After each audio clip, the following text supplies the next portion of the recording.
ಇದಕ್ಕೆ ಅನೇಕ ನಮ್ಮ ಹಿರಿಯರಿಗೆ ಅನೇಕ ಅನುಭವಗಳು ಅವ್ರ ಜೊತೆಗೆ ಹೋರಾಟಗಳ ಮುಖಾಂತರ.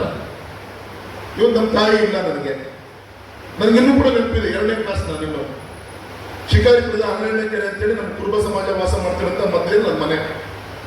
2 ಗಂಟೆ ನಾನು ಕಾನ್ವೆಂಟಿಗೆ ರೆಡಿ ಆಗಿದ್ದೀನಿ ಬಟ್ಟೆ ಹಾಕೊಂಡು. ನಮ್ಮ ತಾಯಿ ರೆಡಿ ಮಾಡಿದ್ದಾರೆ. ಮಧ್ಯಾಹ್ನ ಊಟಕ್ಕೆ ಅನ್ನ ಇಟ್ಟಿದ್ದಾರೆ. ಬೆಳಿಗ್ಗೆ 8-9 ಗಂಟೆಗೆ ತಿಂಡಿ ಆಗಿದೆ.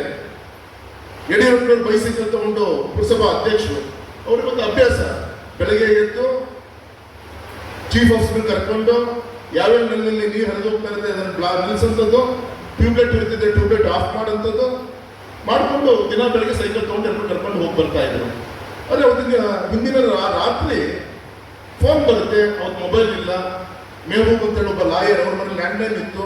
ಅಲ್ಲಿಗೆ ಟ್ರಂಕಲ್ ಫೋನ್ ಬರುತ್ತೆ. ರಾತ್ರಿ 10 ಗಂಟೆ ಯಡಿಯೂರಪ್ಪನವರೇ ಫೋನ್ ಬನ್ನಿ ಅಂತ ಹೇಳಿ ಇನ್ನು 5 ನಿಮಿಷ ಬಿಟ್ಟು ಫೋನ್ ಬರುತ್ತೆ ಅಂತ ಹೇಳ್ತಾರೆ. ಯಡಿಯೂರಪ್ಪನವ್ರು ಹೋಗ್ತಾರೆ, ಫೋನ್ ರಿಸೀವ್ ಮಾಡ್ತಾರೆ. ಒಬ್ಬ ಫೋನು ಅನಾಮಿಕೆ ಒಂದು ಫೋನು, ಬೆಳಗ್ಗೆ ಎದ್ದು ನಿನ್ನ ಹೆಂಡತಿ ಮಕ್ಕಳು ಸಮೇತ ಊರನ್ನ ಖಾಲಿ ಮಾಡಲಿಲ್ಲ ಅಂದ್ರೆ ನಿನ್ನ ಜೀವ ಉಳಿಸಲ್ಲ, ಇದು ರಾತ್ರಿ ಬರುತ್ತ ಕಾಲ. ಆದರೆ ಯಡಿಯೂರಪ್ಪನವರು ಅವತ್ತಿನ ಒಂದು ಹೋರಾಟ, ಅವರ ಸಿಟ್ಟು, ಅದು ಯಾರನ್ನೂ ಕೂಡ ಅವ್ರು ಕೇರ್ ಮಾಡೋದು. ಬೆಳಗ್ಗೆ ಅವ್ರ ಕಡೆಗೆ ಹೇಳ್ತಾರೆ, ನಮ್ಮನೆಯಿಂದ ಒಂದು 40 ಮೀಟರ್ ದೂರದಲ್ಲಿ ಹೋಗ್ಬೇಕಾದ್ರೆ ಒಬ್ಬ ಹೆಸರಿತಕ್ಕಂಥ ಚೂರಿ ಶಿವಮೂರ್ತಿ ಅಂತೇಳಿ, ಅವನ ಅಡ್ಡ ಹೆಸರು ಚೂರಿ ಶಿವಮೂರ್ತಿ ಅಂತೇಳಿ, ಕಾಂಗ್ರೆಸ್ ಮುಖಂಡ.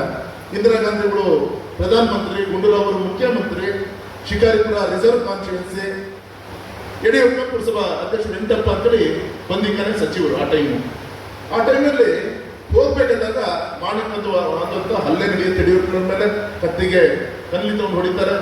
ಬಿದ್ಮೇಲೆ 2 ಕೈಗೂ ಕನ್ನಿ ತಗೊಂಡು ಹೊಡಿತಾರೆ. ನಮ್ಮನೆಗೆ ಬಂದು ಜನ ಬಂದು ಜೋರ ಬಾಲು ತರ್ತಿದ್ದಾರೆ. ತಾಯಿ ಹೆಸರು ಮೈತ್ರ ಅಂತೇಳಿ. ಮೈತ್ರ ಯಡಿಯೂರಪ್ಪನವ್ರು ಹೋದ್ರು ಅಂತೇಳಿ ಬಾಲು ತರ್ತಾ ಇದ್ದಾರೆ. ನಮ್ಮ ತಾಯಿ ತಲೆ ಮೇಲೆ ಸಂಗಪ್ಪ ನನ್ನ ಕೈಯನ್ನ ಇಟ್ಕೊಂಡು ಎಳ್ಕೊಂಡು ಸ್ಪಾಟಿಗೆ ಬಂದ್ರೆ ಯಡಿಯೂರಪ್ಪನವ್ರು ಬಿದ್ದಿದ್ದಾರೆ.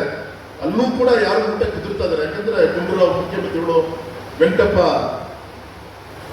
ಬಂದಿಖಾನೆ ಸಚಿವರು, ಎಲ್ಲ ನಾಳೆ ರಾಜಕೀಯ ನಮಗೆ ಅಟ್ಯಾಕ್ ಆಗುತ್ತೆ ಅಂತೇಳಿ. ಆದರೆ ಯಡಿಯೂರಪ್ಪನವರು ಆ ಸಂದರ್ಭದಲ್ಲೂ ಕೂಡ ಒಂದ್ ಕೈ ಸರಿ ತಗೊಂಡು ಈ ಕತ್ತಿಗೆ ಬಿದ್ದಂತ ಕನ್ಲಿಯ ಹೊತ್ತಕ್ಕೆ ಕೈ ಇಟ್ಕೊಂಡು ಮಲಗಿದರೆ, ಇನ್ನೊಂದು ಕೆರಳು ನನ್ನ ಮೇಲೆ ಬಿದ್ದಿದೆ, 5 ಬೆರಳು ಕಟ್ಟಾಗಿತ್ತು ಆ ಸಂದರ್ಭದಲ್ಲಿ. ಅಂತ ಸಂದರ್ಭ ಕೂಡ ನಮ್ಮ ತಾಯಿ ಒಂದು ಕಣ್ಣೀರು ಹಾಕಿದಾಗ, ಮೈತ್ರ ನಾನು ಬದುಕಿದ್ರೆ ಜನರಿಗೋಸ್ಕರ ಮತ್ತೆ ಬದುಕು ಬರ್ತೀನಿ, ಕಣ್ಣೀರು ಹಾಕ್ಬಿಟ್ಟು ಹೋಗಿ ಮನೆಗೆ ಅಂತೇಳಿ ಆ ಸಂದರ್ಭದಲ್ಲಿ ಕೂಡ ಗಲಾಟೆಯನ್ನು ಮಾಡಿದ್ರು.